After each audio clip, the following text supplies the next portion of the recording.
the actual number is not as important as knowing where the number stands and where it lies right now. More than anything, you need it's just something to look at. You always need to be able to look at it and say that's the thing we need to improve. And it's just yin and yang every week in every business, everywhere in the world. You focus on this thing, and you get it better. And then it's like, because we focused on the leads, this one drops. And all you need every week is something to tell you that that's where the problem is. Whether it's patient visits, whether it's lead conversion, whether it's the arrival rate, whether it's the cancel rate. Those are the things that are always going to hurt you as a business. That if you're not, so I'm never really looking at the numbers per se when I see it. I'm just looking at it. Do you know the numbers?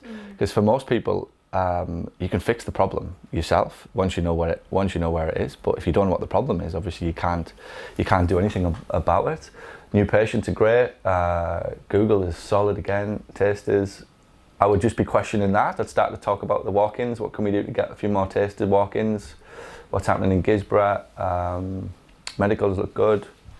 Arrival rate, yeah. DNAs, what's that? Insurances or? Yeah. It's usually the insurance that are crippling us. The cancellations, they're not actually drop-offs as well, Paul. So we were just actually saying that we might do something separate because we haven't had anyone drop off a plan of care for as long as we can even remember. So they've cancelled but they're rebooked. Usually like a top-up sessions. They are we're booking a holiday. So they're still technically they're on our sheet to give them a ring if they haven't got in touch, but they're not. There's no one like dropping off, which is really, really good for the plans of care. So what do you think? Where do you need some help generally? What do you?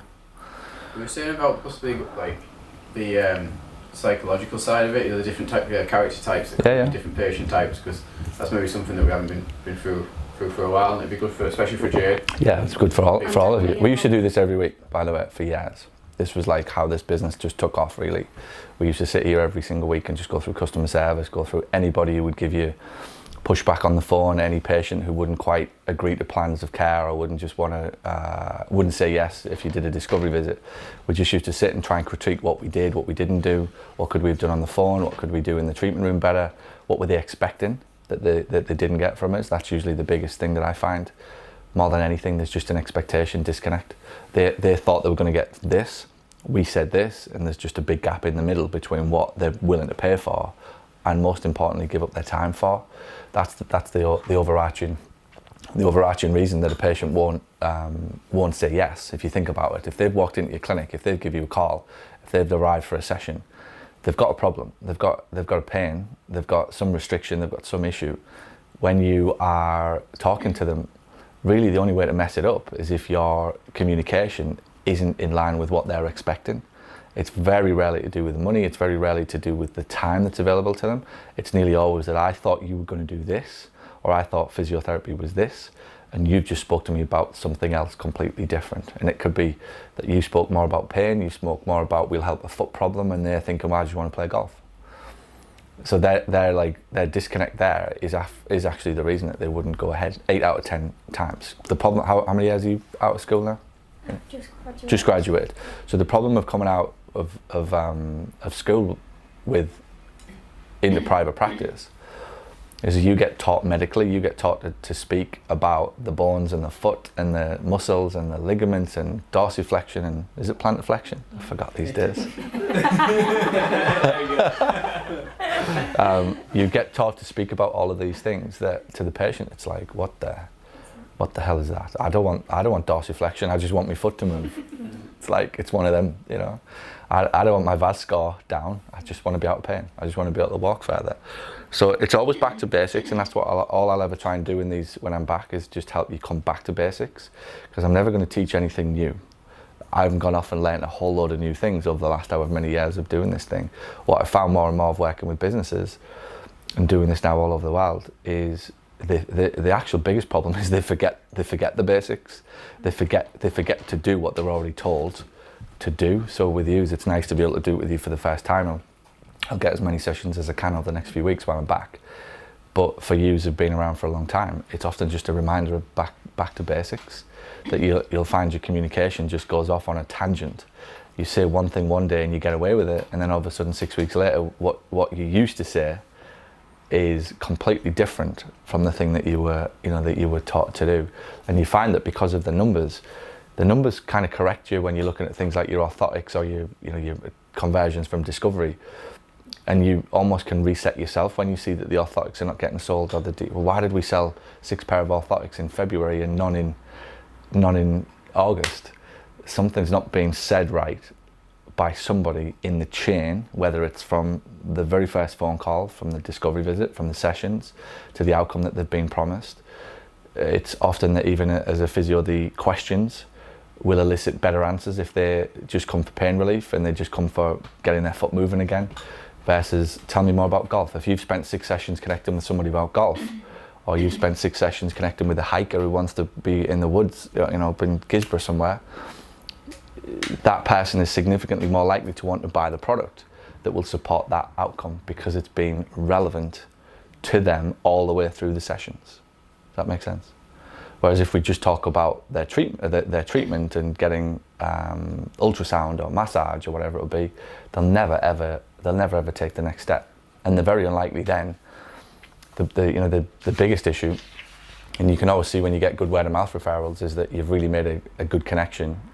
Now I do sound like Love Island. You've made a good connection with them based upon the thing that they want to do over and above.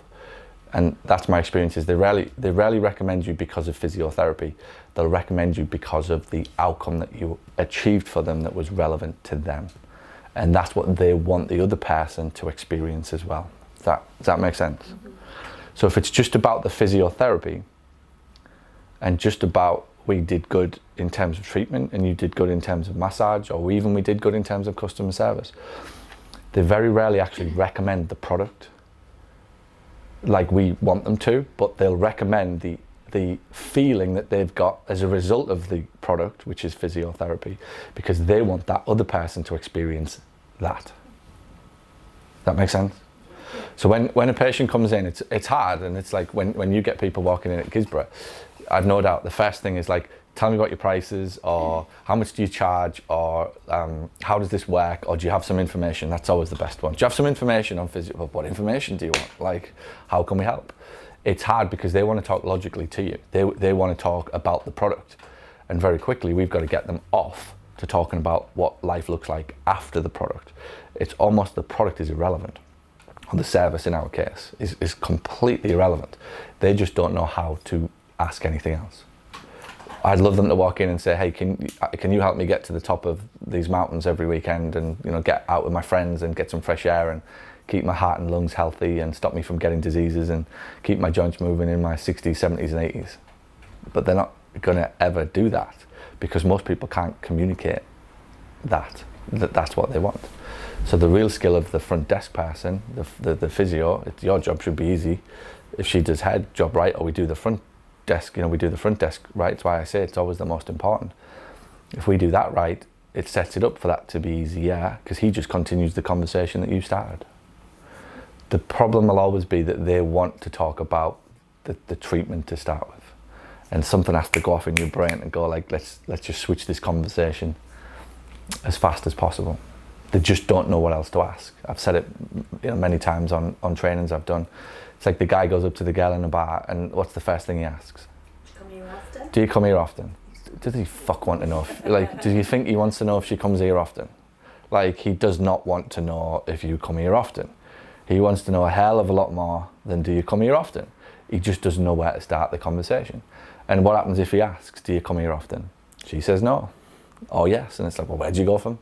Where do you go from there? And this is awkward, and now there's uncomfortable silences, and this isn't going very far, and it's like, oh shit, this girl doesn't like me. It's like, well, no, you just didn't know how to ask her the right questions. And it's kind of pretty true of patients. They just don't know how to ask the right questions. So our job is always to ask or answer the questions that they should have asked, so that it opens up a conversation about the thing that they ultimately want, not the thing that we do. Does that make sense? Does that make sense to you? The challenge of coming out of school and into it is undoubtedly that they'll never ever teach you that really. They'll teach you the skills, but they'll never teach you how to use the skills. And for what I see, so many practitioners are obsessed with more and more skills, and the zero thought goes into actually applying the skills and how I'll present what I've got in terms of my skills to a patient so that it can actually be used. And the usability, I read a book on it, can't remember where it was, come to me. But I read a book on it, and it was that real experts are more interested with their usability of their knowledge rather than acquiring more knowledge. So what you see in society is like people just going to school, back to university, back to university, back to university, back to university, right? Because they just don't know what to do. And it's like, I'm becoming an expert because I'm acquiring 3 degrees in this, and this. And yet what really an expert is defined by is having one qualification, but then spending the rest of their life figuring out how to communicate what that one qualification means. So by the end of their life, 20% of their time has been spent getting the qualification or getting the skill, but 80% of their life has been spent figuring out how to communicate the skill so that it can actually be used. And if you look around what's happening, that's really true of society, that people are acquiring more and more skills. I don't see a shortage of people with degrees and with skills and with something to offer the world, but I do see a shortage of people who cannot communicate what that skill means to the person that they're speaking to, whether that be an employer. Like they should, after you finish a degree, spend a year with you going, all right, we've just taught you all of this stuff. Now let's spend a year with you actually teaching you how to communicate with somebody so that you can actually use it and you'll get some value out of the 30 grand you just probably invested in getting a degree these days. So it's always the communication, and that's a lesson, reminders to us all that ultimately at the heart of good customer service, at the heart of getting somebody to do the thing that we need them to do to get the outcome that they want, is questions, always, talking less, listening more, and having them tell you beyond the ankle problem, the knee problem, the back problem, what it is ultimately that they want. And a failure to do that is ultimately what you see on this board. So that's how that's how it becomes relevant. One way or another, it's all dressed up under communication, back to the start of this expectations. That if my expectation wasn't my expectation of physiotherapy is a certain thing before I call you, and then I speak to Becky or I walk in and I speak to Emily in Gisborough, if she communicates with me in a way that isn't congruent with what my current expectation is, and she doesn't take the time to help me change that expectation or see that expectation differently over a 15-20 minute phone call, you'll see the arrival rate drop off. Yeah? Because the arrival rate is dependent upon Emily, because if I call you and I make a decision to come to the clinic, my arriving is predicated on what happened on that call, nothing else. Now there'll be anomalies, there'll be random illnesses and car crashes and so on, but if you see that become a car crash in and of itself, that it plummets to 80%, it's obvious that somebody isn't doing a good job with communicating or matching up the expectation for what the patient wanted versus what we think we're offering. So all of the questions back to tell me again, what are you looking for? How can we help? How long have you suffered? What do you really want to achieve? Have you had physiotherapy before? Massive questions. Somebody walks into Gisborough and says, hey, tell me about, give me some information. Absolutely. Just before we tell you what we do, have you had physio before? Because if I don't know what your experience is of my thing, I'm going down like a horrible rabbit hole of potentially explaining something to you that is the complete opposite of what you walked in here thinking physiotherapy was. And if I don't ask you that question, I'm assuming that you know all about exercises and whether we do hands-on treatment and whatever else. It may be that the person who walks into Gisborough has come from a bad experience in a hospital and walks through and says, give me some information, and you start saying, well, the price is this in half-an-hour sessions and we can get you in on a night and we're open on a weekend and we're all qualified and so on. That's usually the information at the surface level that if we're not careful we give out, when really what they're looking for is, how are you different to the NHS option? How are you different from the physio around the corner who didn't solve the problem that I've got? So one of the best places to start is always, and it's the best questions are always the simplest. As soon as they start to ask you, can I have some information? Yeah, of course, I'm more than happy to give you some information. Do you want to start by telling me what you're looking for? What's your understanding of physiotherapy? And you let them sell you on what they want. And instead of you being under pressure, which you can feel like that in Gisborough because they open that door and they're straight on top of you and it's like, holy shit, like they're asking you all these questions. The goal is to put them on the back foot instantly so that like you're almost able to come forward rather than the psychological feeling of like, shit, this person's staring at me and they're staring down at you. I'd even be inclined to stand up. If I was sat on that desk in Gisborough, it's not so bad here because you get a little bit more time. Gisborough feels horribly tight and close for them to be staring at you, where you can feel as though you don't have much power or much control in that conversation. First thing I'd do, I think, if I was over there, I'd just stand up and I'd just get eye contact with them straight away and just say, hey, absolutely, more than happy to give you any information. Best thing to do is start by telling me if you've had physio before, what's your current understanding of it, and let them talk. And then the quicker you can get to the question of what are you looking for and what do you want, so if you watch, this will sound stupid, but again, back to to the dating thing, right? Back to Love Island. That's one of the questions that they're like, so what are you looking for? Like, it's a great question to ask. And the minute you transfer that over to the person, they're about to tell you what you need to do next. What are you looking for? I'm looking for somebody who'll do this, this, this, and this. And your job just becomes, that's what we do. What else do you want? This, this, this, and this. Well, we do that as well. And what else do you want? This, this, this, and this. And the less that you can talk and replace selling, if you like, the service, or even selling Johnny or Jordan, the easier it is for them to say yes and feel comfortable, and ultimately feel like at the end of that conversation that you're selling them what they need. And why wouldn't you? Because they're telling you what they need. And that's, again, a huge lesson I've learned over the last couple of years of watching people do this, that it's so tempting when they ask you questions to spend 5, 6, 7 minutes explaining your service and explaining your product. And the really easiest thing to do is just to switch it. Of course, I'll tell you everything you need to know so that before you leave this room today, you'll have all the information that you need, because that's what you've asked for. In order for me to give you the best information, do you want to tell me a little bit about what you're looking for? Great. And what's your current understanding of physio? Have you had it before? No, I've never had it in the past. All right, so this is the first time you've ever even considered physio? Yes, it is. Look, it might be that the best place for you to start, if you want this, is with a free discovery visit or a free taster session. Whereas if somebody comes in and says, tell me about physiotherapy, or tell me what you know about physio, they'll say, oh, my best friend's been coming here for 2 years. My best friend Alan's been coming here for 2 years. Or 5 years. He raves about the place. Every time I go for a beer with him, he tells me all about you. I know exactly about Johnny, I know about Jordan, I know about Danny. I've watched your Facebook videos, seems like a great place. I know everything from this guy. In fact, I'm sick of hearing about you. If that guy comes into your clinic, it's like, let's get going.